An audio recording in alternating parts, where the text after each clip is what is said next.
ज्ञानतिमिरान्धस्य ज्ञानञ्जनशलाकया चक्षुरुन्मिलितं येन तस्मै श्रीगुरवे नमः। श्रीचैतन्यमनोभीष्टं स्थापितं येन भूतले स्वयं रूपकदा मह्यं ददाति स्वपदान्तिकं। वन्देऽहं श्रीगुरोः श्रीयुतपदकमलं श्रीगुरून् वैष्णवांश्च। श्रीरूपं साग्रजातं सहगणरघुनाथं वितं तं सजीवं साद्वैतं सावधूतं परिजनसहितं कृष्णचैतन्यदेवं श्रीराधाकृष्णपादान् सहगणललिता श्रीविशाखान्वितांश्च। हे कृष्णकरुणा सिन्धो दीनबन्धो जगत्पते गोपेश गोपिकान्त राधाकान्त नमोऽस्तुते। तप्तकाञ्चन गौराङ्गी राधे वृन्दावनेश्वरी वृषभानुसुते देवी प्रणमामि हरिप्रिये। वाञ्छाकल्पतरुभ्यश्च कृपासिन्धुभ्य एव च पतितानां पावनेभ्यो वैष्णवेभ्यो नमो नमः। जय श्री कृष्ण चैतन्य प्रभु नित्यानंद श्री अद्वैत गदाधर श्रीवासादि गौर भक्तवृंद। हरे कृष्णा कृष्ण कृष्ण हरे हरे, हरे राम राम राम हरे हरे। मद्गवीर गोपाल स्वीकुर्यात् कृपया यदि तदैवासान्भयः पीत्वा कृष्येयुस्तत्प्रियाजनाः। நான் இப்பொழுது அதாவது பகவான் கோபாலரை பார்த்து அவர் நினைக்கிறார், என்ன விண்ணப்பிக்கிறார் அப்படின்னா, நான் இங்கு பேசக்கூடிய வார்த்தைகள் இது எல்லாமே உன்னுடைய பிரிய அந்த பசுவிலிருந்து வரக்கூடிய பாலை போல இனிமையாக இருந்து அது உனக்கு மிகவும் ஆனந்தத்தை தர வேண்டும் என்று நான் உங்களை வேண்டுகிறேன் என்று சொல்லி அவர் வேண்டுகிறார். This afternoon we would like to hear about peace.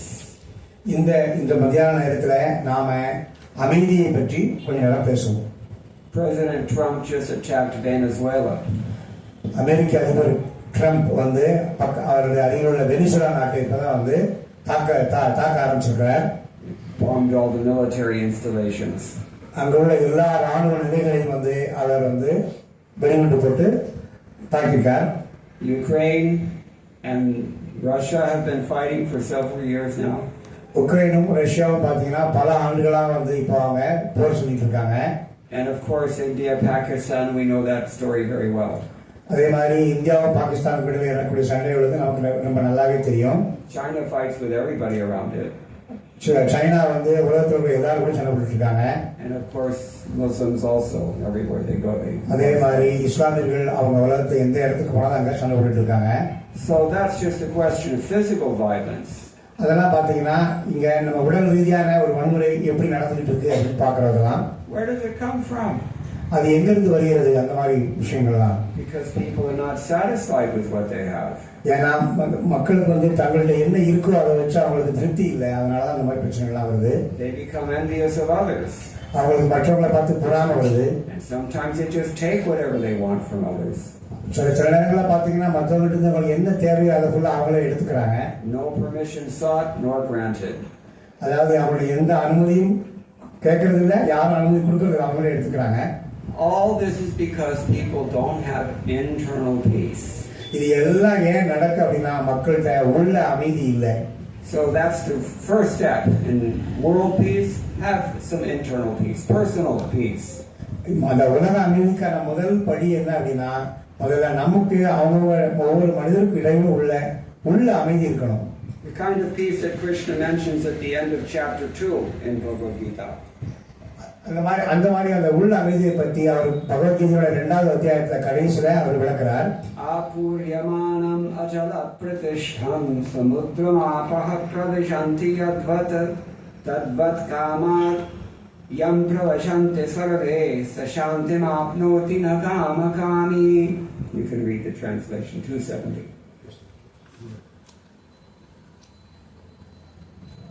நதிகள் கடலில் கலந்தாலும் கடல் மாறுவதில்லை. அதுபோல தடையின்றி வரும் ஆசைகளால் பாதிக்கப்படாதவன் மட்டுமே அமைதியை அடைய முடியும்.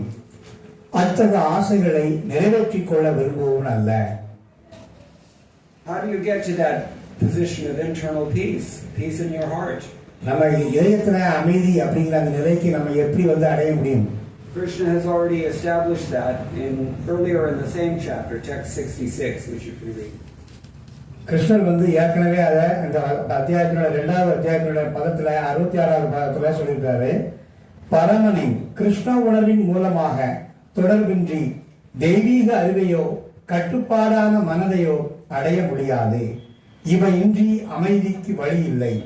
அமைதி இல்லாவிடில் ஆனந்தம் எவ்வாறு உண்டாகும்? The more absorbed you are in your cell phone, it's probably very likely that you'll have less peace.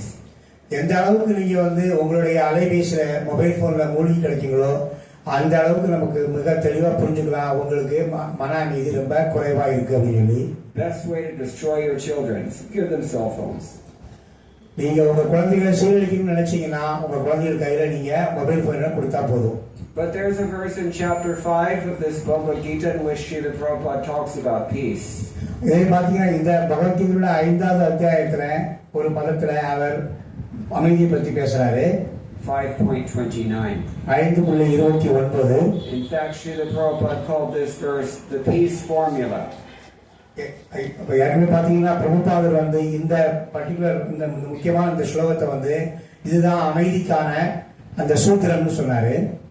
Bhoktaram yajñatapasam sarvalokamaheshwaram suhridam sarvabhutanam natva mam shantim ritchati.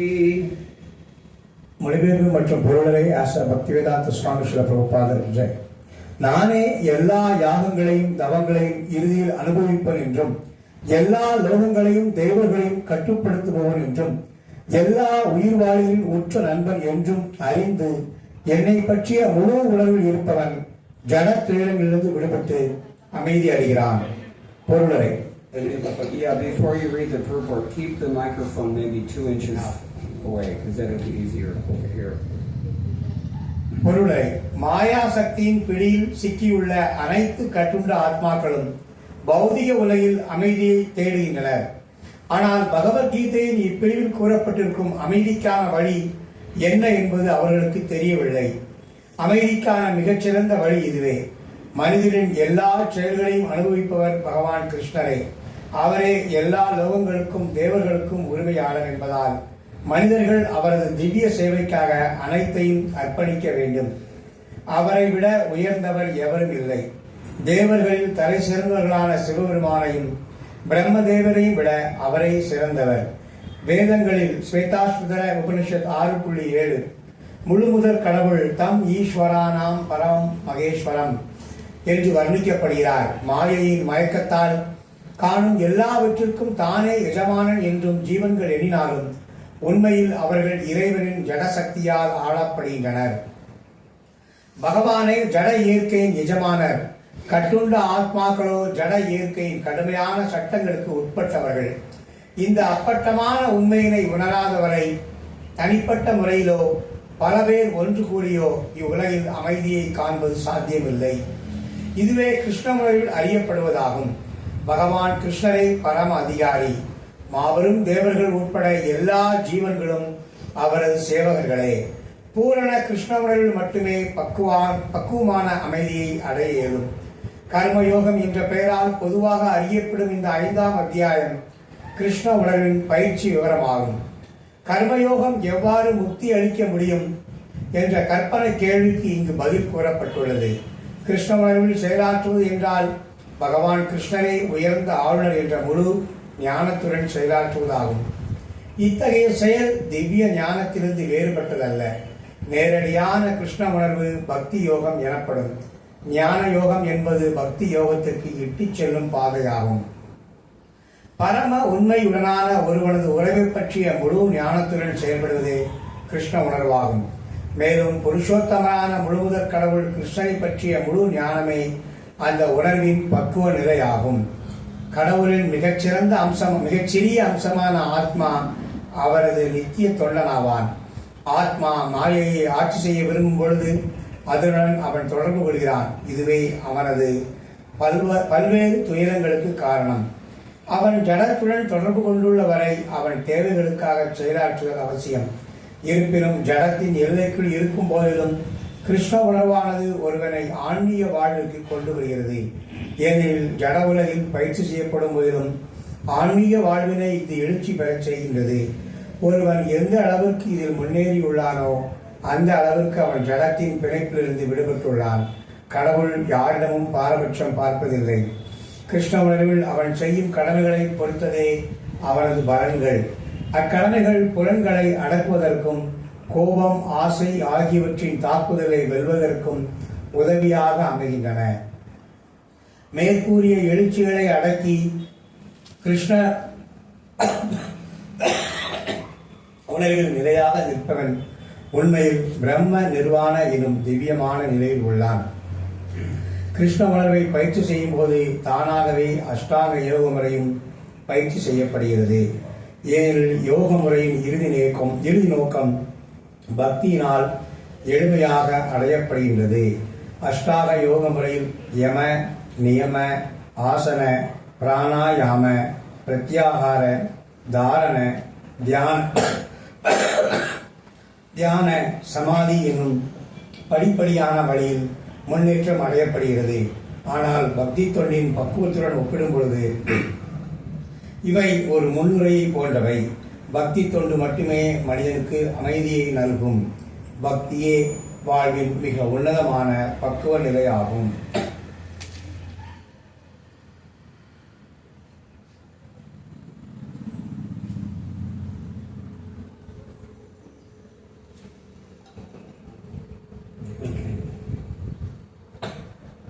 So simple thing. Three simple things. மூன்று அமைதியான விஷயங்கள் விளக்கப்பட்டுள்ளது. First one, bhoktaram yajñatapasam. Whatever difficulties you undergo and whatever sacrifices you make, you should understand you are not the enjoyer. Krishna is the enjoyer. முதல்ல பார்த்தீங்கன்னா போக்தாரம் யக்ஞத்தை பசாம். நமக்கு என்னெல்லாம் கஷ்டங்கள் இருக்கோ, நமக்கு என்னென்னலாம் மிக கஷ்டமான விஷயங்கள் நம்ம செய்யறோமோ அதெல்லாம் நம்ம யோசிச்சு பார்க்கும்போது நாம அதை செய்யல. This is made explicit in every sacrifice we perform. Yajna. அது எல்லா யாகங்களிலையும் பார்த்தீங்கன்னா நாம அது முறையா விளக்கப்பட்டிருக்கு. Idam Krishnaya idam namama. It's for Krishna, not for me. அந்த யாகம் செய்யும்போது நம்ம அந்த மந்திரத்துல சொல்றாங்க இது எனக்கானதல்ல கிருஷ்ணனுக்கானதுன்னு சொல்றாங்க. And just in case you missed that part, then at the very end, what do we always say when we conclude a sacrifice? நம்ம அந்த முதல்ல சொல்றதை விட்டோம் அப்படின்னா ஒவ்வொரு யாகத்தின் முடிவிலும் என்ன சொல்றாங்க? இந்த பிராமணர்கள் யாகம் முடிக்கும் போது கடைசியா அவங்க என்ன சொல்லுவாங்க? அதுதான் தெரியுதா? Shri Krishnarpanamastu. ஸ்ரீ கிருஷ்ணார்ப்பணமஸ்து சொல்லுவாங்க. Let it be an offering unto Krishna. அது எல்லாமே கிருஷ்ணருக்கு நம்ம அர்ப்பணம் பண்றோம் அப்படின்னு சொல்லுவாங்க. My wife is from Mauritius of Hindu descent. அவருடைய பிரபுவுடைய மனைவி பாத்தீங்கன்னா ஒரு மிகப்பெரிய இந்து பாரம்பரியத்துல வந்தவங்க. And when she was a girl, she always used to notice that why are they always saying this at the end of every yajna, even if it's Devi Puja, even if it's Ganapati Puja, whoever's puja it is, at the end everything is all Shri Krishna Arpanamastu. அந்த அவருடைய மனைவி சின்ன வயசுல இருக்கும்போது யோசிச்சு பார்ப்பாங்களாம், தேவி பூஜை பண்ணாலும் சரி கணேச பூஜை பண்ணாலும் என்ன பூஜை பண்ணாலும் கடைசியில் சொல்றாங்க அவங்க கிருஷ்ணார்ப்பணம் சொல்றாங்களே, ஏன் அப்படின்னு யோசிச்சு பார்க்கலாம். Maybe it's the same reason that if you go to Tirachendur and see the pujari saying Achamana, they'll say Om Keshavaya Namaha, Om Narayanaya Namaha, Om Madhavaya Namaha, ityadi. நீங்க திருச்செந்தூர்ல உள்ள முருகன் கோயிலுக்கு போனாலும் முதல்ல அந்த பூஜாரிகள் அவங்க உள்ள போறத சுத்தம் பண்ணதுக்கு சொல்றாங்க இந்த கேசவாய நம, நாராயண நம, மாதவ நம சொல்றாங்களா, ஏன் அப்படின்னு ரெண்டும் ஒண்ணுதான். Actually, everyone who's a demigod, everyone who's a great sage, everyone who's an advanced yogi, they all understand Krishna is the Supreme Lord. எல்லாருக்குமே தெரியும். அதாவது ஒரு மிகப்பெரிய ஞானியா இருந்தாலும் சரி, ஒரு மிகப்பெரிய தேவதையா இருந்தாலும் சரி, அவங்க எல்லாருக்குமே என்ன தெரியும்? பகவான் கிருஷ்ணர் தான் ஒரு முழுமுதல் கடவுள். அவங்க எல்லாருமே தெரியும். And Srila Prabhupada in his purport quotes from Shvetashvatara Upanishad, Shruti Mantra. இந்த பொருளுரையில பிரபுபாதர் அந்த ஸ்வேதாஸ்வதர உபனிஷத் அப்படிங்கிறது எடுத்துக்காட்டு கொடுக்கிறார். Tamishwaranam Paramam Maheshwaram. This is Krishna. அந்த தாமீஸ்வரானம் பரமம் மகேஸ்வரம் சொல்லப்பட்ட வார்த்தைக்கு அர்த்தம் யாருன்னா அது பகவான் கிருஷ்ணர். You might have some doubts about this. இதுல உங்களுக்கு சில சந்தேகங்கள் வரலாம். So then you just have to go little bit down southwest direction on the highway. நீங்க கொஞ்சம் தென்மேற்கு திசையில இருந்து தள்ளி போனீங்க அப்படின்னா and go to the place called Tiruvattar. அங்க நீங்க பாத்தீங்கன்னா திருவட்டார்னு ஒரு இடம் இருக்கு. Adikeshava Perumal கோயில். ஆதிகேஸ்வர பெருமாள் கோயில். So there Chaitanya Mahaprabhu found one book that all the Brahmins were studying there called Brahma Samhita. அங்க சைத்தன்ய மகாபிரபு இந்த திருவட்டார் கோயிலுக்கு போயிருக்கும்போது அங்க பிரம்ம சம்ஹிதை உள்ள பிராமணர்கள் எல்லாம் படிக்கக்கூடிய அந்த பிரம்ம சம்ஹிதைன்னு ஒரு புஸ்தகத்தை கண்டுபிடிச்சாரு 500 years ago. 500 வருஷங்களுக்கு முன்னால. So that Brahma Samhita opens up with the verse Ishvaraha Paramaha Krishna Satchidananda Vigraha Anadiradir Govindaha Sarvakarana Karanam.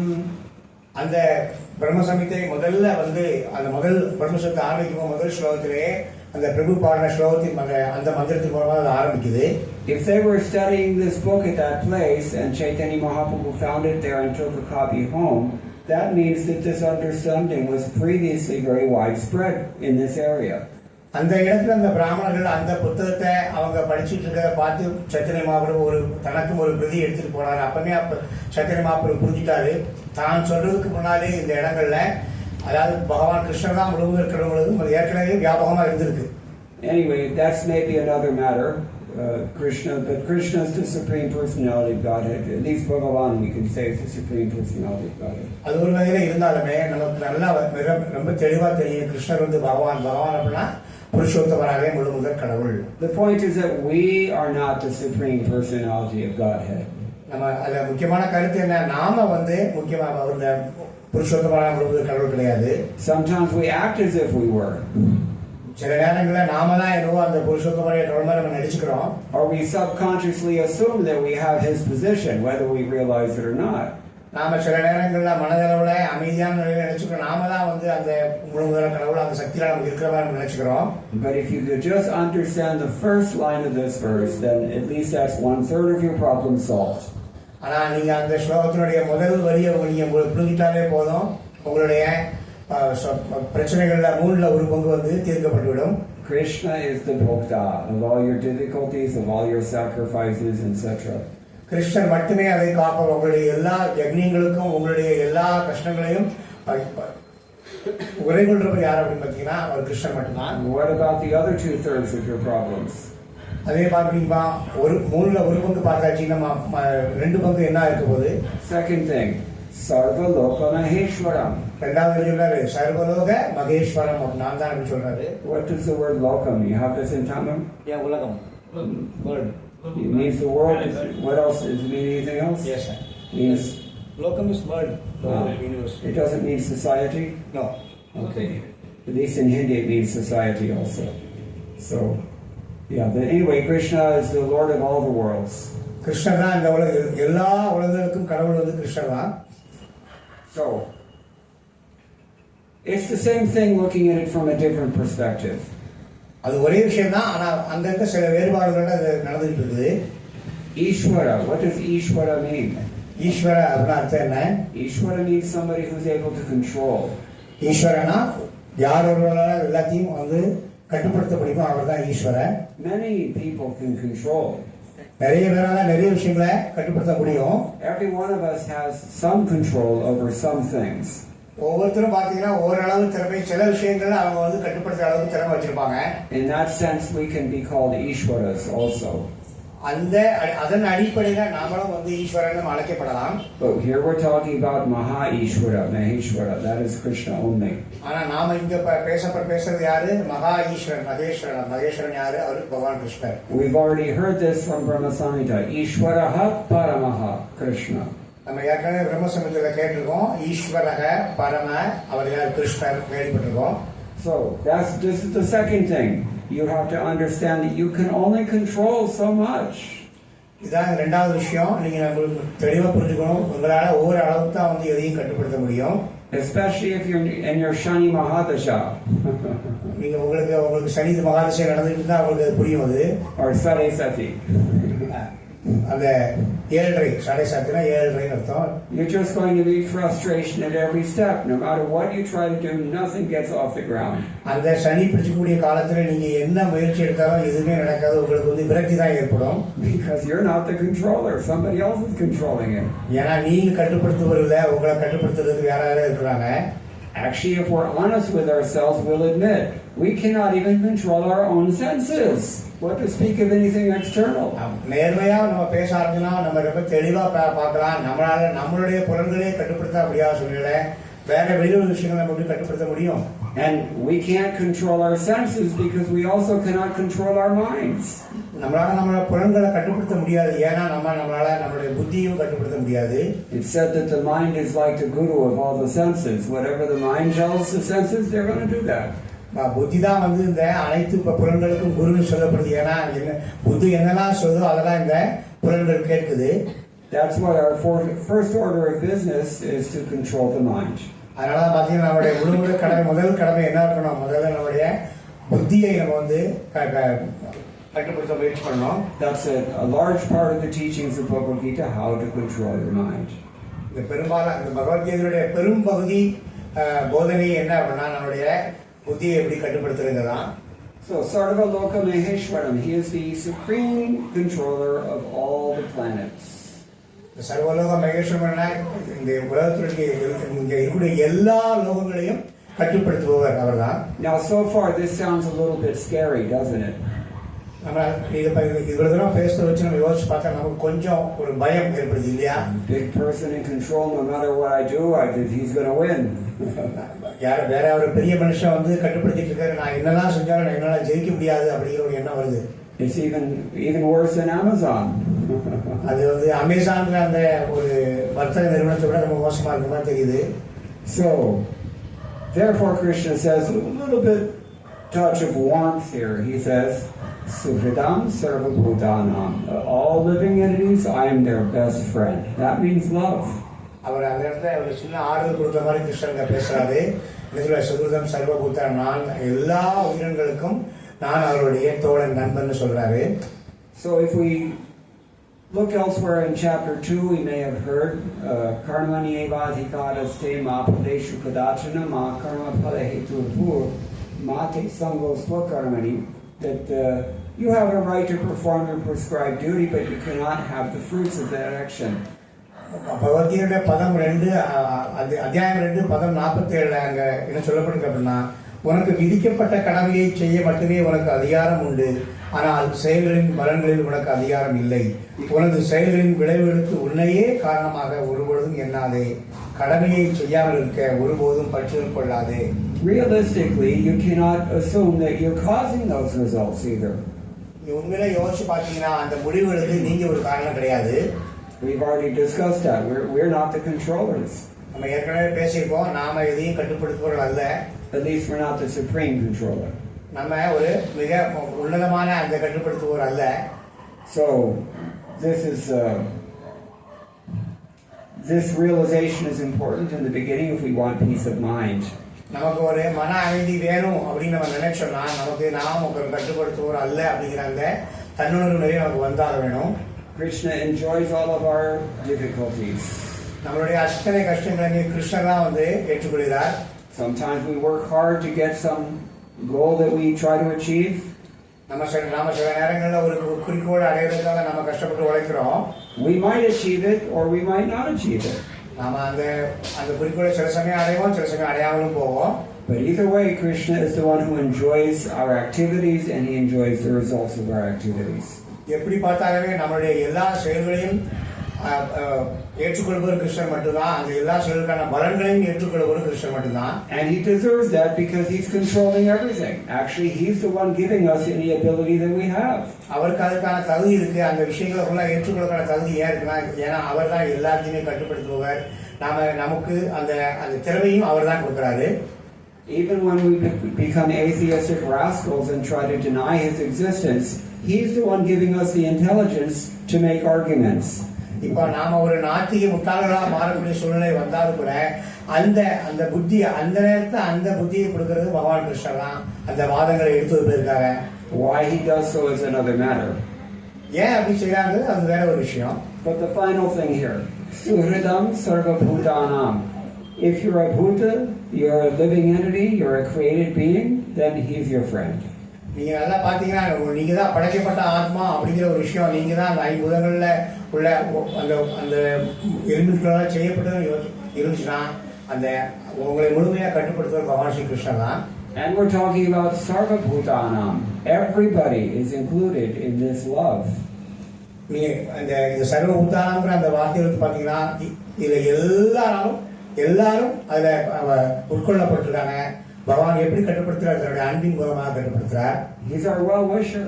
அவர் நம்முடைய நலன் விரும்பியாக இருக்கிறார்.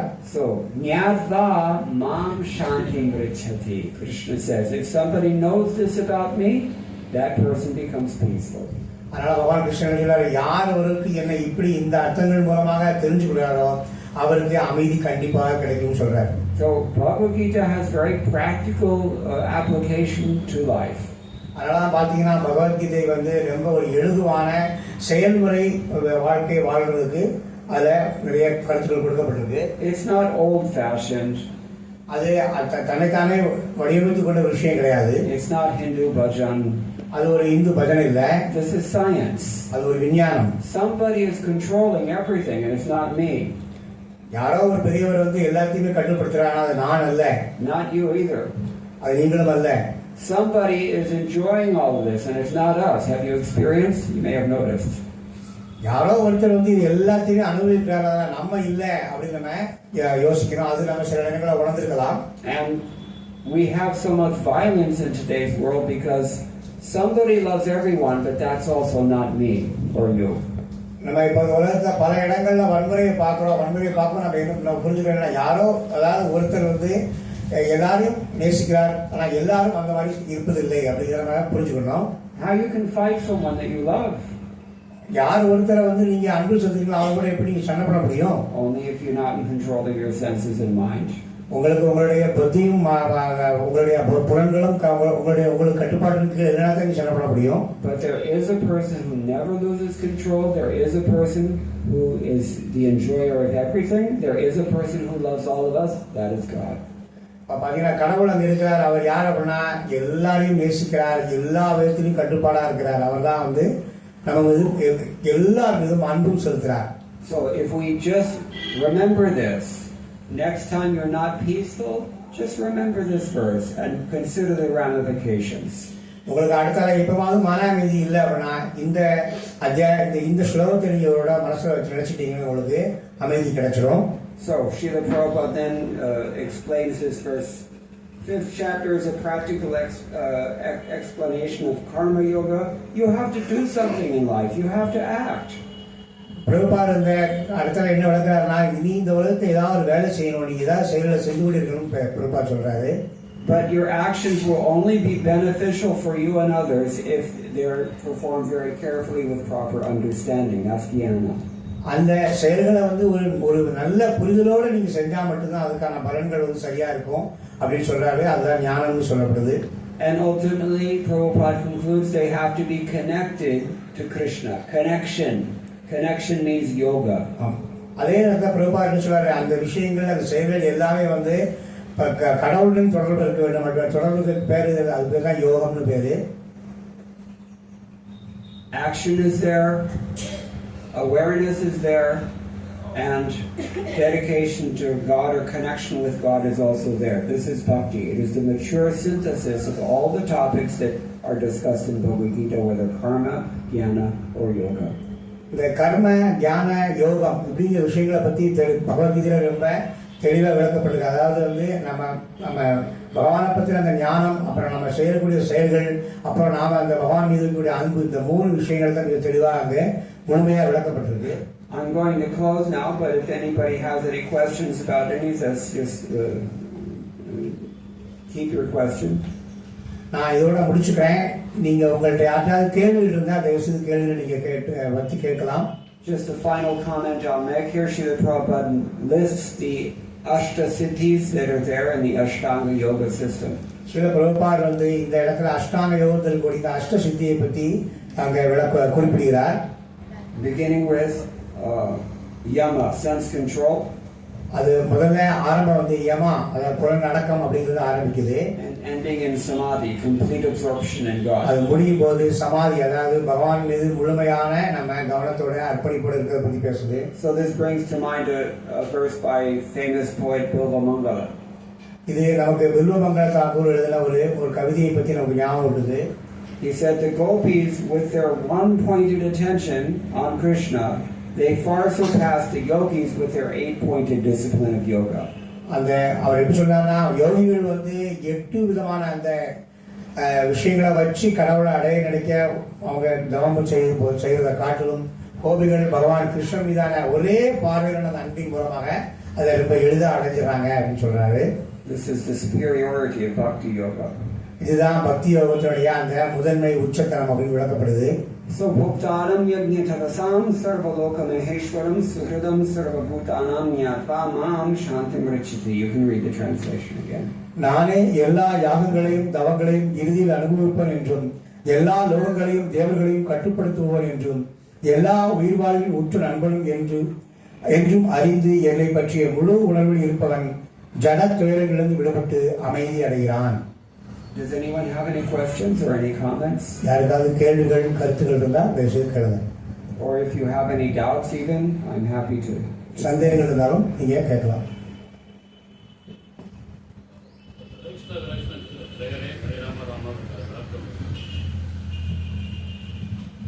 He wants the explanation of the Hare Krishna Maha Mantra. Very nice question. ரொம்ப நல்ல கேள்வி. Explanation of the Maha Mantra is that Krishna's name is the same thing as Krishna himself. இந்த மகாமந்திர விளக்கம் என்ன அப்படின்னா, பகவானுடைய நாமங்களும் பகவானும் ஒன்றுதான் அப்படிங்கிறதா இந்த விளக்கம். And so when we chant Krishna's name in a humble state of mind, we are approaching the Supreme Lord himself in a humble state of mind. நாம ஒரு பணிவான முறையில அந்த ஹரே கிருஷ்ண மகாமந்திரத்தை ஜெபிக்கும் போது நாம மிக பணிவான முறையில பகவானை அணுகுறோம் அப்படிங்கிறது அர்த்தம். Srila Prabhupada said, when you chant Hare Krishna, it's like Radha and Krishna are dancing on your tongue.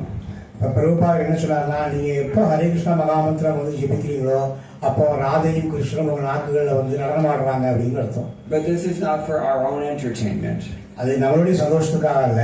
The humble spirit is that we're praying to be engaged in the service of the Lord. அதுல நம்ம தெளிவா புரியணும். நம்ம ரொம்ப ஒரு கருணையோட நம்ம கேட்கிறோம், நாங்க வந்து எப்போதும் உங்களுக்கு சேவை செய்யக்கூடிய இருக்குன்னு சொல்லி நம்ம வந்து கேட்கிறோம். Yoga comes from the word yuj, which means to connect. Yukti, yukta.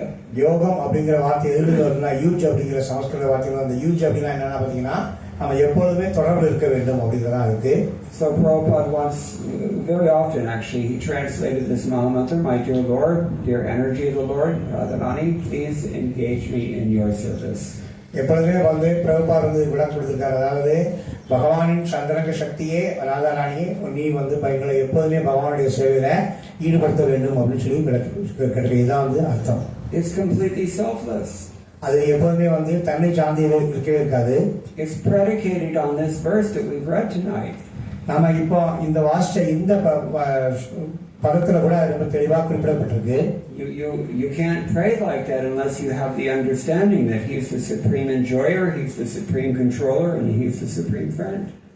நமக்கு இந்த ஸ்லோகத்தில் கொடுக்கப்பட்ட அவர்தான் உச்சத்தரமான ஒரு கட்டுப்படுத்துபவர், அவர்தான் உச்சத்தரமான விஷயங்களை அனுபவிப்பவர், அவர்தான் நம்முடைய நண்பன் அப்படிங்கிற இந்த விஷயங்கள் நம்ம புரிஞ்சாதான் நம்ம அந்த எனக்கு சேவையை கொடுங்க அந்த விஷயத்தை நம்ம ஹரே கிருஷ்ண மகாமந்திரத்தை ஜபிக்க முடியும். Therefore the Shastras and Chaitanya Mahaprabhu and Srila Prabhupada and others all give emphasis to this practice of chanting.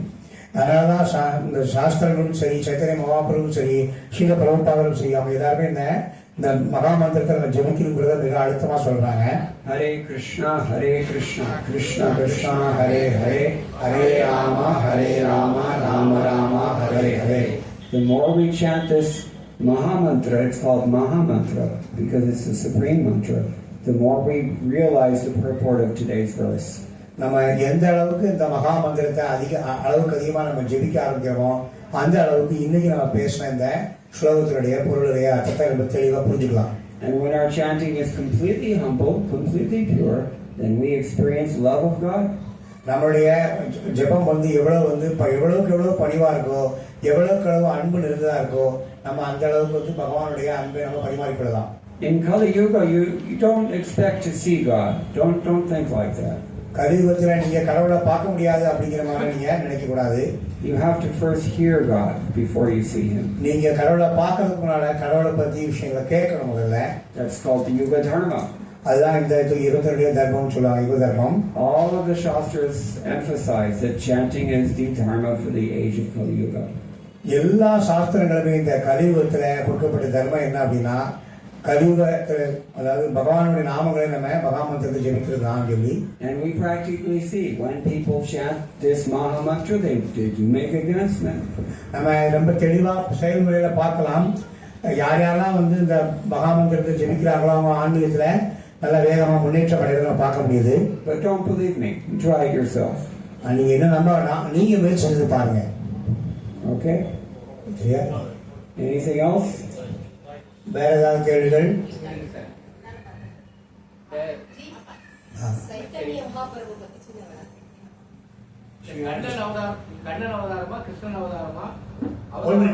அந்த கேள்வி முடிச்சுட்டு பரவாயில்ல. ஓகேவா? She wants little introduction of Chaitanya Mahaprabhu. Okay. Chaitanya Mahaprabhu has actually appeared in this Kali Yuga explicitly for the purpose of preaching this holy name of Krishna. Chaitanya Mahaprabhu இந்த கலியுகத்துல பகவானுடைய நாமத்தை பற்றி பிரச்சாரம் செய்வதற்காக அவதாரம் செய்தார். He comes as a devotee. அவர் ஒரு பக்தங்கிற முறையில வர்றாரு. But he is called Bhakta Avatara. அவரால் அவருக்கு வந்து பக்த அவதாரம்னு பேரு. He is the avatar of Kali Yuga, but in a covered form as a devotee, hiding as a devotee. அவர் வந்து பகவானுடைய அவதாரம் தான், ஆனா வந்து அது ஓரளவு மறைக்கப்பட்ட அவதாரமா வந்திருக்காரு. Krishna Varnam Tvisha Krishnam Sango Panga Srabharshadam Yajnaihi Sankirtana Praya Yajantihi Sumedhasaha. Srimad Bhagavatam tells us, after listing all the incarnations in previous ages, there's a long discussion about that, and after going through all of the incarnations and the significance of those incarnations, the question is raised, what about the Kali Yuga? What happens now? பாகவதத்துல அதாவது அனைத்து அவதார பகவானுடைய எல்லா அவதாரங்களை பற்றியும் மிக தெளிவா விளக்கப்பட்ட பிறகும் அதனுடைய முழுமையா ஒவ்வொரு விஷயத்தை பற்றியும் எல்லாம் சொன்னதுக்கு அப்புறமும் அங்க ஒரு கேள்வி வருது. என்ன வருதுன்னா, அப்ப இந்த கலியுகத்துக்கான அவதாரம் என்ன அப்படி ஒரு கேள்வி வருது. Because it's a little bit confidential, the answer is a little bit cryptic. அது வந்து ஒரு ரகசியமாக வைக்க வேண்டிய சூழ்நிலை இருக்கிறதுனால அந்த பதிலும் வந்து நம்ம வெளிப்படையா பேச முடியாது. So Krishna Varnam, Krishna Varna means he belongs in the category of Krishna Varna. அவர் கிருஷ்ண வர்ணம் அப்படின்னா அவர் கிருஷ்ணரை போல அந்த வகையை சார்ந்தவர். Or you can look at it, Krishnam Varnayati. He's chanting the name of Krishna. That also works. அவர் வந்து பகவானுடைய நாமத்தை ஜெபித்துக் கொண்டிருக்கார் அப்படின்னு பார்க்கலாம். Tvisha Krishnam, but he's not blackish. அதே பாத்தீங்கன்னா அவர் வந்து கிருஷ்ணரை போல கருப்பா இருக்க மாட்டாரு. He's some non-black color. அவர் வந்து கருப்பு இல்லாத ஒரு வர்ணம். We know that color is golden. அது வந்து தங்க colour. So Krishna Varnam Tvisha Krishnam Sango Pangasra Parshadam, and he's surrounded by his associates performing Sankirtana Yajna. அந்த அப்படி பிறந்தார் வந்து பாத்தீங்கன்னா அவரை சுற்றி எப்போதுமே வந்து கீர்த்தனம் செய்திருக்கூடிய அந்த பக்தரோட கூட இருப்பார் எப்போதும். Why? ஏன்? Because in the Kali Yuga, the specific method for self-realization and for developing bhakti is this Sankirtana Yajna. இந்த கலியுகத்துல தன்னுருவ பெறுவதற்கும் பக்தியை வளர்ப்பதற்கும் நமக்கு கொடுக்கப்பட்டிருக்கிற வழிமுறை என்ன அப்படின்னா இந்த சங்கீர்த்தனம் மட்டுமே. And intelligent people, the most intelligent people, they will take it up. மிகவும் புத்திசாலியான மக்கள் வந்து அதை ரொம்ப எளிதாக அவங்க அந்த பயிற்சியை மேற்கொள்ள ஆரம்பிச்சுவாங்க. This is not my opinion. இது என்னுடைய கருத்து அல்ல. This is not ISKCON invented philosophy. இது வந்து இஸ்கான் கண்டுபிடிச்ச தத்துவம் கிடையாது. You can look it up and read it yourself in the Srimad Bhagavatam. It's there. நீங்க ஸ்ரீமத் பாகவதத்துல தெளிவாக விளக்கப்பட்டிருக்கு, நீங்க அங்க படிச்சுக்கலாம். So like this, we have to understand who is an incarnation on the basis of what the Shastra says. அது மாதிரி நம்ம அந்த சாஸ்திரங்கள் மூலமாக யாரெல்லாம் அவதாரம் என்பதை நம்ம அதன் அடிப்படையில் நம்ம புரிந்து கொள்ளலாம். That's why Vedavyas wrote in his Brahma Sutra, Shastrayonidvat. Everything comes from Shastra. அதனாலதான் வேதவியாசர் வந்து அந்த பிரம்மசூத்திரத்தில் எழுதும்போது எல்லாமே சாஸ்திரங்கள் தான் வருது அப்படின்னு சொன்னாரு. Even in Bhagavad Gita, Krishna says, Rishibhir Bahudha Gitam Chando Bir Vividai Pratak Brahma Sutra Padeshcheve Hetamadbir Vinishchate. You have to conclude what is absolute truth on the basis of what the Shastra says, not by anything else. நம்ம வேற எதை பத்தி யோசிக்கூடாது. சாஸ்திரங்கள் என்ன சொல்லுதோ அதை சார்ந்தா நாம எந்த விதமான முடிவுகளும் எடுக்க வேண்டும், புரிஞ்சு கொள்ளணும் அப்படின்னு சொல்றது. And like this, Shastra is giving these indications who is Chaitanya Mahaprabhu. அதுபோல சாஸ்திரங்கள் வந்து பல இடங்கள்ல சைத்தன்ய மகாபிரபு யார் அப்படிங்கறத பத்தி விளக்குறாங்க. It's an extremely difficult thing to understand because it's very, very, very subtle. ஏன்னா அது ரொம்ப ரொம்ப ரொம்ப கஷ்டமான, அதை புரிந்து கொள்வது ரொம்ப கஷ்டமான விஷயம். ஏன்னா அப்படின்னா அது ரொம்ப மெதுதா ஒரு ஒரு ஒரு மறைக்கப்பட்ட முறையில் சொல்லப்பட்டிருக்கு. How do you say subtle? There is no direct Tamil word I have, but Sukshma, do they understand? Sukshma. Yeah, Sukshma Vada. அதாவது இருக்குது, ஆனால் நமக்கு கண்ணுக்கு தெரியாத அளவுக்கு அந்த மாதிரி. So, yeah, but this is the point. You read Srila Prabhupada's books, he will repeat all these principles again and again and again, so you learn. நீங்க பிரபுபாருடைய புத்தகங்களை மீண்டும் மீண்டும் படிக்கிறது மூலமாக பிரபுபார அங்கங்க அந்த விளக்கங்களை தெளிவாக கொடுத்திருப்பார். It gets more esoteric than that, even. அந்த அந்த பிரபுபார் விளக்கம் கொடுக்கறது இன்னும் பரவச நிலையில வந்து அதை அவர் விளக்கியிருப்பாரு. But for the time being, we'll leave it at this. But இப்ப சமயத்துக்கு வந்து நம்ம இந்த இடத்துல அதை முடிச்சுக்குவோம். Okay? Anything else? This gentleman. ஆழ்வார்கள் இருக்காங்க. ஆழ்வாருடைய அந்த வழிபாட்டு நாராயணன் அந்த மாதிரி வழிபாட்டுக்கும் இந்த கிருஷ்ண பக்தி வழிபாட்டுக்கு இடையில ஏதாவது தொடர்பு இருக்குதா? அப்புறம் கண்ணன்கிற வார்த்தை நாராயணங்கிற வார்த்தை இங்கதான் இருக்குதா? இந்த வழிபாட்டிலே இருக்குதா? What is asking is, here we worship Narayana on the basis of teachings of the Alvas, and do we have any relationship with that?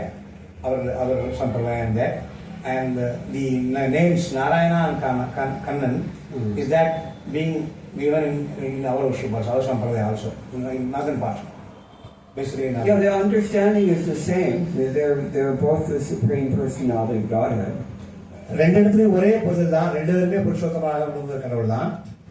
But just as we understand the position of Chaitanya Mahaprabhu on the basis of Shastra, we have to understand the distinction between Krishna and Narayan on the basis of Shastra. நம்ம சைத்தன்ய மகாபிரபு எப்படி சாஸ்திரங்கள் மூலமா புரிஞ்சு கொள்ள முயற்சிக்கிறோமோ அதே போல கிருஷ்ணனுக்கும் நாராயணனுக்குமான அந்த சின்ன சின்ன வித்தியாசங்கள் என்ன என்பதை நம்ம சாஸ்திரத்தின் மூலமா தான் புரிஞ்சு கொள்ளணும். So the first Shastra that I'm going to quote again is Brahma Samhita.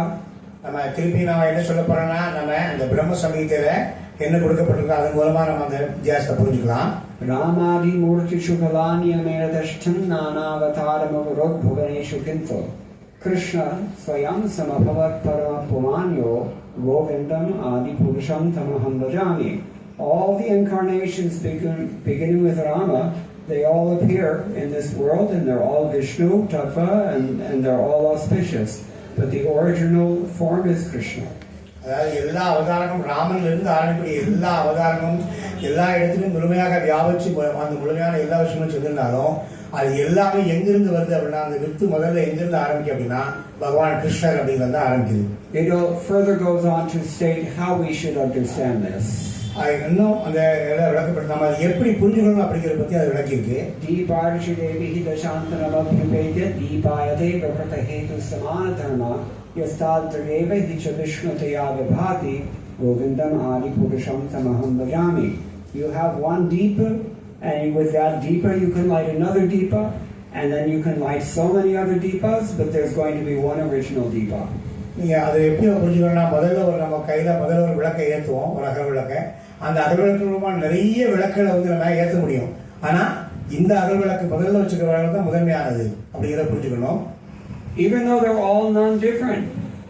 எல்லாமே எல்லாமே விளக்கு தான். அப்படி யோசிக்கும் பாத்தீங்கன்னா எல்லாமே ஒரே அகல் விளக்கு தான்.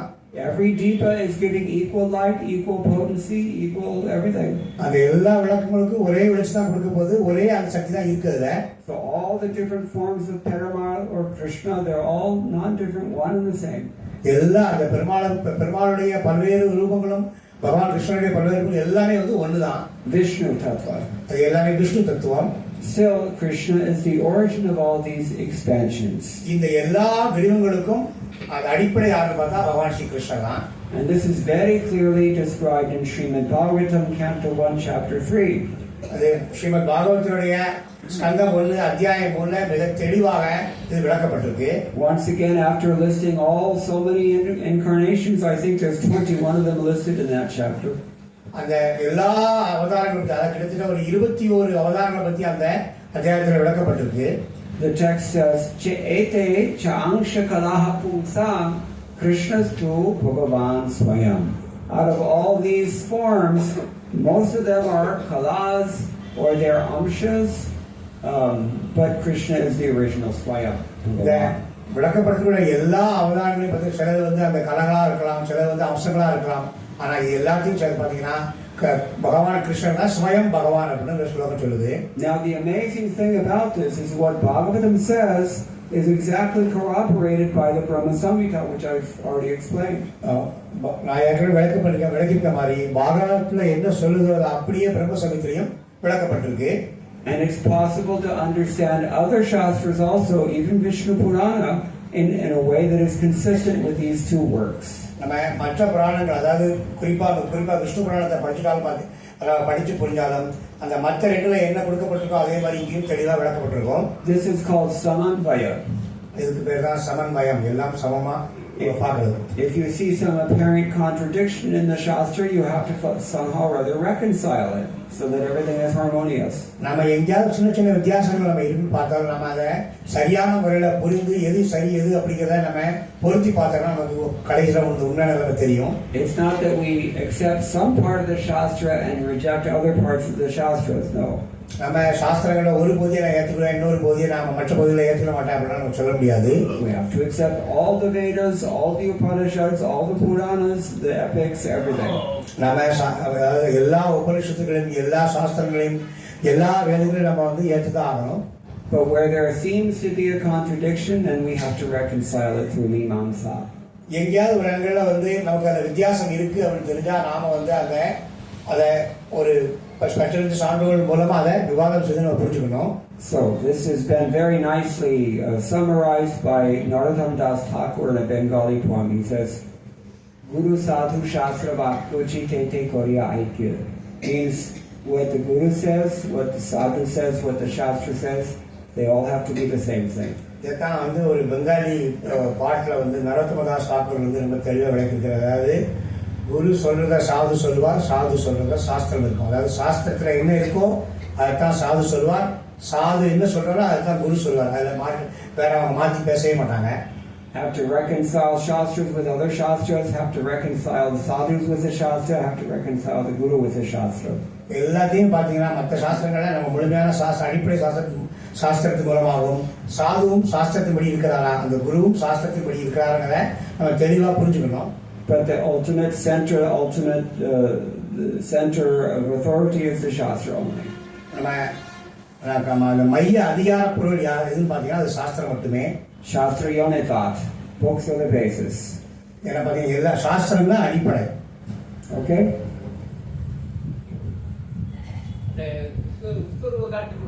ஆமா. அது வந்து மகாவிஷ்ணு ரூபமா? He is asking the Vishnu Rupa which Krishna shows. Whether it is of Mahavishnu or it's Krishna itself. Well, they're one and the same, but they're different at the same time. This is called the Chintya Bheda Bheda. அது வந்து அவங்க ரெண்டும் ஒண்ணுதான், அதே சமயத்துல அந்த உருவத்துல வித்தியாசம் இருக்கு. Because they're Vishnu Tattva, they're one and the same. அது அவர் விஷ்ணு தத்துவம் அப்படிங்கறனால அவங்க வந்து ஒண்ணுதான். Just like if you go to Trivandrum, Tiruvananthapuram, we have Ananta Shayana Swami, Padmanabha Swami. That deity actually came out of Krishna. நீங்க நல்லா பாத்தீங்கன்னா திருவனந்தபுரத்துடைய அனந்த பத்மநாப சுவாமி அந்த விக்கிரகம் வந்து கிருஷ்ணரிலிருந்து வந்ததுதான். You may know the story. Bilvamangala was in the Ananta Aranya and he wanted to see God so badly. So Krishna came and revealed himself, but then Krishna disappeared and said, if you want to find me, I'll be in the Ananta Aranya. So he went there looking for Krishna. And finally he found the same boy again, and then the boy disappeared again, but in his place this huge Mahavishnu manifested. அது என்ன கதை அப்படின்னா உங்களுக்கு தெரிஞ்சுக்கலாம். அப்படின்னா என்னன்னா, அதாவது பில்வமங்கல தாக்கூர் வந்து பகவான் கிருஷ்ணரை தரிசிக்கணும் அப்படின்னு விரும்பும்போது பகவான் கிருஷ்ணர் வந்து அனந்தசயன ரூபத்தில் அங்கே வர்றாரு. வந்து கொஞ்ச நேரம் தான் மறைஞ்சு போயிடுறாரு. மறைஞ்சு போயிட்டு அதுக்கப்புறம் அந்த பையன் வந்து திருப்பி தேடி அடையும் போது அவர் நான் இங்கே இருந்து இன்னொரு இடத்துல முழுமையான அந்த அனந்தசயன ரூபத்தில் இருக்கிறார். முதல்ல வந்தவரும் இவரும் ஒண்ணுதான் அப்படிங்கிறது.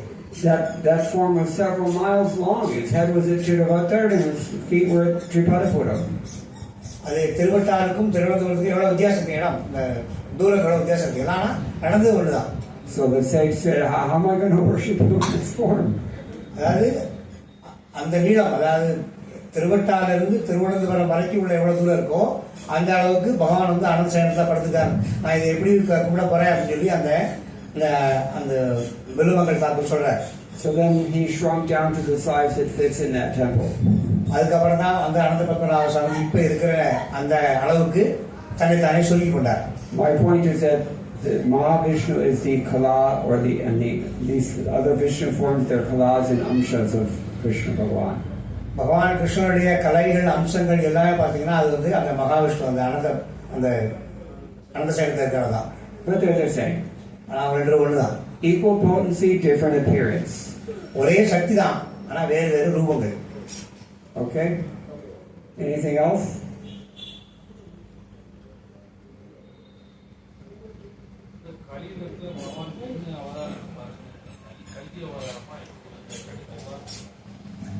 He's asking, where people are saying that Lord will come as Kalki Avatara.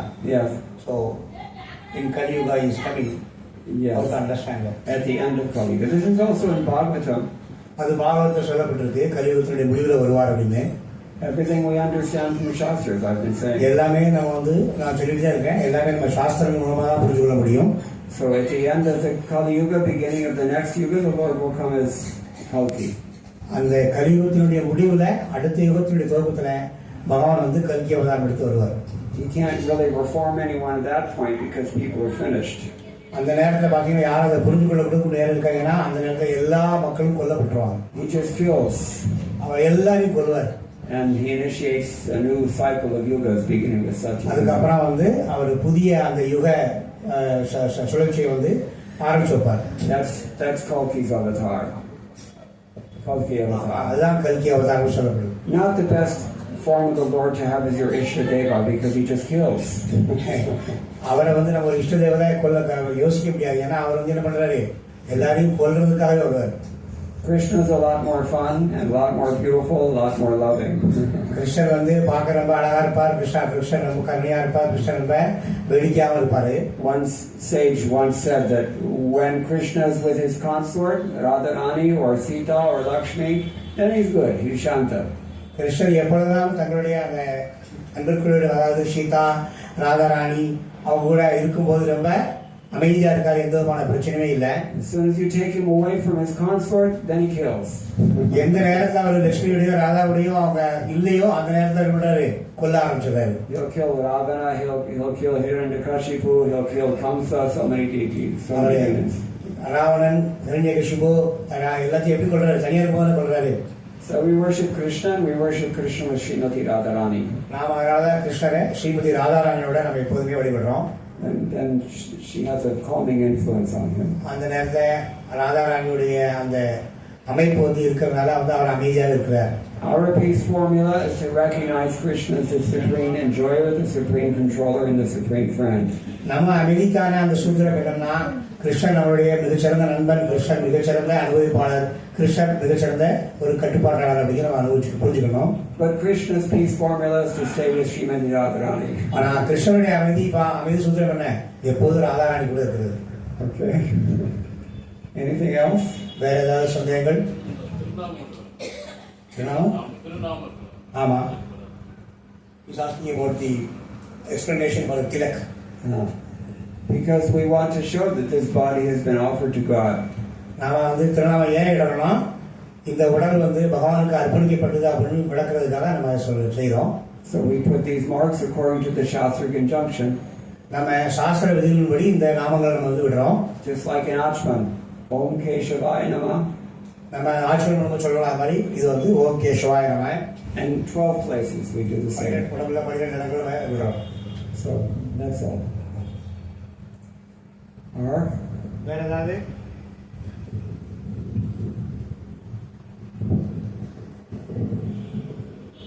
நல்ல வாழ்க்கை வாழ்ந்து கொண்டு இருக்கும்போது நல்லவர்களும் திடீர் மரணம் வருவதற்கு நியாயமான காரணம் என்ன?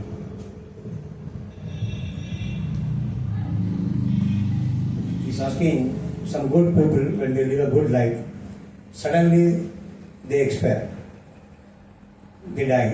What is the reason for it? There's so many reasons. அதுக்கு பல காரணங்கள் இருக்குது. Depends on the circumstances. அந்த சூழ்நிலையை பொறுத்து இருக்கலாம் அந்த மரணம். Everyone's an individual. ஒவ்வொருத்தரும் தனிப்பட்ட இவங்க விஷயங்கள் தனிப்பட்ட ஆத்மா ஒவ்வொருத்தரும். Everyone has their own unique karmic portfolio they're carrying around with them life after life. ஒவ்வொருத்தருக்கும் தனிப்பட்ட முறையில் அந்த கர்ம வினைகள் ஒவ்வொருத்தரும் தனிப்பட்ட முறையில் ஒவ்வொரு பிறவிலையும் அவங்க அதை கொண்டு வந்துட்டு இருக்காங்க. There are 3 phases of time.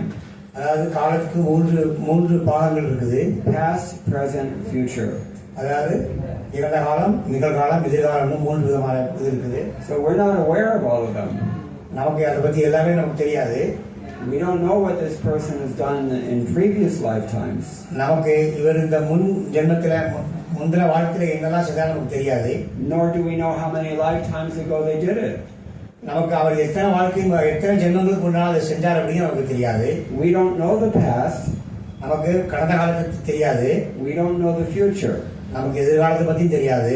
We only know the present slightly. நமக்கு இந்த நிகழ்காலத்துல ஓரளவு தான் நமக்கு தெரியும். And yet we're looking at a person's karma and trying to calculate on the basis of that very narrow vision. நம்ம ஒருத்தருடைய கர்மத்தை பார்த்துட்டு நம்ம அவரை பத்தி அவருடைய விஷயங்களை பத்தி நம்ம பேசுறது ரொம்ப குறுகிய நோக்கத்தை பார்க்குற மாதிரி இருக்கும். It's not possible. அது நம்ம செய்ய முடியாது. Krishna says to understand the intricacies of action, inaction, and sinful action. This is very, very difficult to do. Krishnan சொல்றாருன்னா நம்ம செயல்படுற தன்மை, செயல்படாத தன்மை, அதே மாதிரி பாவச் செயல், இந்த அந்த மூன்றுக்கான விஷயங்களை புரிஞ்சுக்கிறது ரொம்ப ரொம்ப ரொம்ப ரொம்ப கஷ்டமான விஷயம். அது ரொம்ப எளிதான விஷயம் இல்லைன்னு சொல்றாரு. At least it's difficult to understand karma in terms of specific individualized details like this. நம்ம கர்மா தனிப்பட்ட ஒரு மனிதருக்கான விஷயங்கள்ல விளக்கமா தெரிஞ்சுக்கிறது ரொம்ப முடியாத ஒரு காரியம். But we can understand the general principles how they operate. நம்ம பொதுவா அந்த கர்மா எப்படி வேலை செய்யுதுன்னு நம்ம புரிஞ்சுக்கலாம். And we can extrapolate from that. நம்ம அதுல இருந்து ஒவ்வொரு விஷயமா எடுத்து விவரமா விவரிச்சுக்கலாம். That's the best we can hope for. நம்ம அதைத்தான் அந்த அளவுக்கு தான் நம்ம சிறந்த முறையில் விளக்கம் பெற்றுக்கொள்ள முடியும். We can understand a little bit of the past, but only if we remember it. நம்மளுடைய கடந்ததை பத்தி கொஞ்சம் யோசிக்க முடியும் அப்படின்னா அது நமக்கு கொஞ்சமா ஞாபகம் இருந்திருக்கணும். We can understand a little bit of the present, but only if we have perfect faculties, which we don't. நம்ம இந்த நிகழ்காலத்தை கொஞ்சம் புரிந்து கொள்ள முடியும் அப்படின்னா நம்ம அதற்கான நமக்கு சொல்லிக் கொடுக்கறதுக்கான அந்த தன்மை இருக்கக்கூடியவர்கள் நம்ம கூட இருந்தா மட்டும்தான் அது முடியும். And we can only guess about the future. நம்ம எதிர்காலத்தை பத்தி யோசிக்க மட்டும்தான் முடியும். So there's no way to unravel why bad things happen to good people. நமக்கு அதனால நல்லவர்களுக்கு ஏன் தீமைகள் நடக்குது அப்படிங்கிற பத்தி புரிஞ்சுக்கிறதுக்கு நமக்கு வாய்ப்பு ரொம்ப கம்மி. We don't even know who's good and bad, actually. நமக்கு யார் நல்லவர் யார் கெட்டவர் கூட நமக்கு சரியா தெரியாது. We cannot judge anyone. நம்மளால யாரையும் ஒரு முடிவெடுக்க முடியாது. I'm not saying we should not judge anyone. I'm saying we cannot judge anyone. நம்மளால யாரை பத்தியும் இவர் இப்படித்தான் முடிவெடுக்க முடியாது. ஏன்னா நமக்கு அதுக்கான வாய்ப்பு அந்த திறமை இல்லை. We just don't have that adhikar. நமக்கு அந்த அதிகாரம் கிடையாது. Because we're so conditioned by our own flaws. நம்மளுடைய குற்றங்களாலே நம்ம ஒரு கட்டுண்டராக இருக்கிறோம். We have imperfect senses. நமக்கு ஒரு முழுமையடையாத புலன்கள் இருக்குது. We have a tendency to cheat. நமக்கு ஏமாற்றும் தன்மை இருக்குது. We make mistakes. நம்ம நிறைய தவறுகள் செய்றோம். We become bewildered. நம்ம குழப்பமான சூழ்நிலை பயந்து போயிடுறோம். How can we get perfect knowledge out of that mess? நம்ம இந்த மாதிரி ஒரு பெரிய ஒரு குழப்பத்திலிருந்து நமக்கு எப்படி ஒரு அப்பக்கமான ஞானம் கிடைக்கும்? So it's always the best idea to hear from bona fide authorities who are above those defects. நம்ம அதனால எப்பவுமே ஒரு அங்கீகாரமற்ற குரு பரம்பரை இதெல்லாம் இந்த நிலையில தான் விட உயர்வா இருக்கக்கூடிய மக்கள்கிட்ட இருந்து நம்ம இந்த மாதிரி விளக்கங்கள்லாம் கேட்கணும். Like Vyasdeva, அந்த வியாசதேவர் போல, Agastya Rishi, அகஸ்திய ரிஷி போல, Kapila Deva, கபிலதேவர், Ityadi. அந்த மாதிரி நிறைய முனிகள்.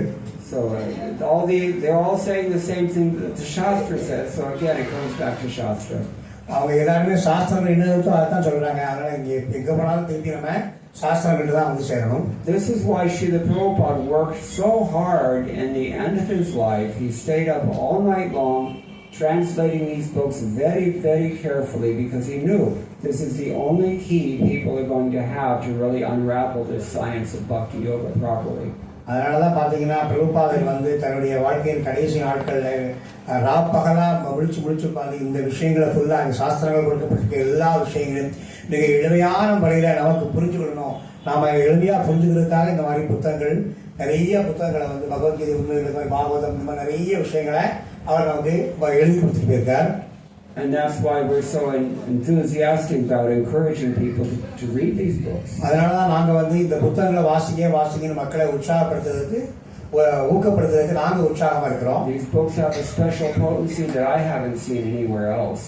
இந்த புத்தகங்களை போல ஒரு மிகச்சிறந்த ஒரு மிக முக்கியமான ஒரு தனித்துவம் வாய்ந்த சக்தி வந்து நான் வேற எங்கேயும் பார்த்தது கிடையாது. Even in other editions of Bhagavad Gita, it's not the same. நீங்க மற்ற விஷயங்கள்ல பார்த்தா கூட பாத்தீங்கன்னா இந்த மாதிரி சக்தி இருக்கவே இருக்காது. ஏன் அப்படி? Because Krishna says in chapter 4, Evam parampara praptam evam rajarshyo viduhu. You have to understand this thing in Guru Parampara. ஏன்னா கிருஷ்ணர் வந்து பகவத்கீதையுடைய 4வது அத்தியாயத்துல 2வது ஸ்லோகத்துல என்ன சொல்றாரு அப்படின்னா, உன்னதமான விஞ்ஞானம் சீடர்களின் சங்கிலி தொடர் மூலமாக பெறப்பட்டு அவ்வாறே புனிதமான மன்னர்களால் உணரப்பட்டது. ஆனால் காலப்போக்கில் அத்தொடர் விட்டு போகவே இவ்விஞ்ஞானம் மறைந்து விட்டதை போல தோன்றுகின்றது. Now here in Bhagavad Gita we're like a witness to this conversation by the mercy of Vyasadeva. He's written it all down. நம்ம வியாசதேவருடைய கருணையால பார்க்க இந்த விஷயத்தை புரிஞ்சுக்கிறதுக்கு சாட்சிகள் வந்து பகவத்கீதையில இருக்குது. சேவாயம் மயா தேத்ய யோகः ப்ரோக்தः புராதனः பக்தோசிமே சகா சேதி ரஹஸ்யம் ஹேததுத்தமம். பரமனுடன் உறவு கொள்வதை பற்றிய அதே பழம்பெரும் விஞ்ஞானத்தை நான் இன்று உனக்கு எடுத்துரைத்துள்ளேன். ஏனெனில் நீ எனது பக்தனும் நண்பரும் ஆதலால் இந்த விஞ்ஞானத்தின் உத்தம ரகசியத்தை உன்னால் புரிந்து கொள்ள முடியும். The science has been lost as it tends to be from time to time. இந்த விஞ்ஞானம் வந்து கால நேரங்களுக்கு ஏற்ப அது அழிஞ்சு போயிருந்துச்சு. But Krishna comes from again and again also to reestablish that. அதே சமயம் கிருஷ்ணர் பாத்தீங்கன்னா இதை திருப்பி வந்து ஸ்தாபனம் செய்வதற்காகவே பகவான் கிருஷ்ணர் அவதாரம் எடுத்துட்டே இருக்காரு. That's what he did at the battle of Kurukshetra. அதான் அவரு குருஷேத்திர போர்க்களத்தை செஞ்சாரு. And we have record of that discussion in Bhagavad Gita. அந்த உரையாடலை தான் வந்து நம்ம இந்த பகவத்கீதை புத்தகத்துல நம்ம ஆவணமா வச்சிருக்கிறோம். That means that whether you hear from Krishna directly or you hear from Bhagavad Gita, it's the same thing. அத பாத்தீங்கன்னா பகவத்கீதை நம்ம படிக்கிறோமோ இல்ல பகவான் கிருஷ்ணரை கேட்கிறோமோ ரெண்டுமே ஒரே விஷயம் தான். If Prabhupada is repeating Bhagavad Gita faithfully without any adding or subtracting, then it's also the same thing. அதுல பாத்தீங்கன்னா பிரபுபாதர் வந்து இந்த விஷயத்தை ரொம்ப நம்பிக்கையோட எதையும் கூட்டாமலோ எதையும் கழிக்காமலோ அவர் எழுதிக்க பாத்தீங்கன்னா அது பகவான் கிருஷ்ணர் என்ன சொன்னாலும் அதுதான் பிரபுபாதருக்கு சொல்றாரு. If I am repeating the same thing faithfully without adding or subtracting, it's still the same thing. அதே சமயம் பாத்தீங்கன்னா நான் வந்து அதே மாதிரி அந்த பிரபுபாதர் கொடுத்து எதையும் சேர்க்காமலோ எதையும் கழிக்காமலோ சொன்னா நானும் அதே கிருஷ்ண செய்யத்தான் செய்யறேன்னு அர்த்தம். And if you hear this and take it up faithfully and repeat the same thing in the same way, it remains the same forever. அதே மாதிரி நீங்க இதை கேட்டு அதே மாதிரி நீங்களும் எதையும் கழிக்காமலோ எதையும் சேர்க்காமலோ அதை அப்படியே நீங்க இந்த மற்றவங்களுக்கு விளக்குனீங்கன்னா நீங்களும் அதே தான் சரின்னு அர்த்தம். So we're just as fortunate as Arjuna was. We have the same opportunity to hear. Arjunan எந்த அளவு ஒரு அதிர்ஷ்டசாலியா இருந்தாலும் அதே அளவுக்கு நமக்கும் அதிர்ஷ்டசாலியா இருக்கிற வாய்ப்பு இருக்கு இந்த பகவத்கீதை உண்மை புத்தகம் மூலமாக. But do we have enough gratitude to actually do that? ஆனா நமக்கு அந்த விஷயங்களை செய்யணுங்கிற முழுமையான அர்ப்பணிப்பும் ஆர்வம் இருக்க வேண்டும். How much gratitude do we have to Lord Krishna for speaking this to Arjuna? நமக்கு வந்து பகவான் கிருஷ்ணர் அர்ஜுனன்ட்ட பேசுறது இந்த கேட்கறதுக்கு நமக்கு எந்த அளவு நன்றி உணர்ச்சியோட இருக்க போறோம். Superficially he was speaking to Arjuna. Actually he was speaking for all of our benefit. அவர் வந்து பகவான் கிருஷ்ணர் வந்து அர்ஜுனன்ட்ட பேசுற மாதிரி இருக்கலாம். ஆனா அவர் வந்து நமக்காகத்தான் இதெல்லாம் பேசிட்டாரு. Just like a mother-in-law teaches the daughter-in-law by teaching her own daughter. எப்படி வந்து ஒரு மாமியார் வந்து மருமகளுக்கு வந்து தன் மகளுக்கு பாடம் எடுப்பதன் மூலமாக அதை வந்து அவங்க எடுக்கிறாங்க, மருமகளுக்கு பாடம் எடுக்காம அது போல. So Krishna teaches us by teaching Arjuna. Krishna வந்து பகவான் கிருஷ்ணன் வந்து அர்ஜுனனுக்கு பாடம் எடுப்பதன் மூலமாக நமக்கு அந்த பாடத்தை எடுக்கிறார். But you have to open the book and actually read. அதுக்கு நீங்க வந்து இந்த பகவத்கீதை புஸ்தகத்தை தொடர்ந்து படிக்கணும். That much gratitude for Prabhupada's effort, for Krishna's effort that we should have. கிருஷ்ணருடைய முயற்சிக்காகவும் பிரபுபாத் இந்த மொழிபெயர்ப்பும் செய்து கொடுத்த முயற்சிக்காகவும் நாம அந்த அளவுக்காக நன்றியுணர்ச்சியோட இந்த புத்தகங்களை தொடர்ந்து வாசிக்க வேண்டும். Since last 5,000 years, in every generation, somebody took it up. கடந்த 5000 ஆண்டுகளாக எல்லா தலைமுறையிலும் யாராவது ஒருத்தர் வந்து இதை எடுத்து படிச்சாங்க. Somebody made the decision to give their life to this oral reception and repetition.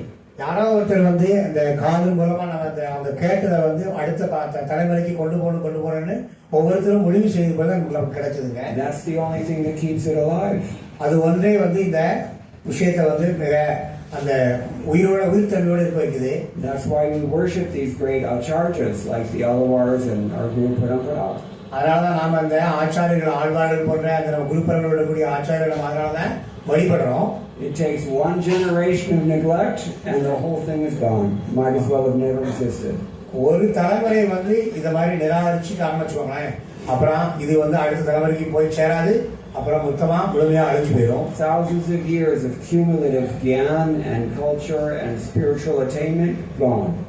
ஆயிரம் ஆண்டுகளாக இருக்கக்கூடிய அந்த கலாச்சார பண்பாடு அந்த தெய்வீக விஷயம் வந்து அந்த ஒரு தலைமுறை எடுக்கிறனா மொத்தமா அழிஞ்சு போயிடும். All you have to do is nothing. அதுக்கு நீங்க என்ன செய்யணும்? ஒண்ணுமே செய்யாம தான் போதும். ஒண்ணுமே செய்யாம தான் படிக்கிற நினைச்சோம் இந்த விஷயம் நமக்கு தெரியாது அப்படிதானே, அப்போ அழிஞ்சு போயிடும். You don't want that on your karmic portfolio. That's not a good qualification to have. உங்க கர்ம வினைகளை தயவு செய்து இதை சேர்க்காதீங்க, அது ஒரு நல்ல விஷயம் இல்லை. So here Krishna says in chapter 7, if you want to understand me in full, free from doubt, just hear. கிருஷ்ணர் வந்து அந்த 7வது அத்தியாயத்துல என்ன சொல்றாரு அப்படின்னா, என்ன முழுமையா தெரிஞ்சுக்கணும்னா என்னை பற்றி நல்லா கேளுங்கன்னு சொல்றாரு. இந்த வர வாசகம். Okay. Any other questions or comments? I will just read the translation sometime more. புருஷோத்தமரான முழுமுதற் கடவுள் கூறினார், பிதாவின் மகனே, என்னிடம் பற்று கொண்ட மனதுடன் என்னை பற்றிய முழு உணர்வில் யோகத்தை பயில்வதன் மூலம் என்னை நீ எவ்வாறு சந்தேகம் ஏதுமின்றி முழுமையாக அறிந்து கொள்ளலாம் என்பதை இனி கேட்பாயாக. ஹரே கிருஷ்ணா. வேற ஏதாவது கேள்வி இருக்கா? Shri Prabhupada ki jai. Hare Krishna. Thank you.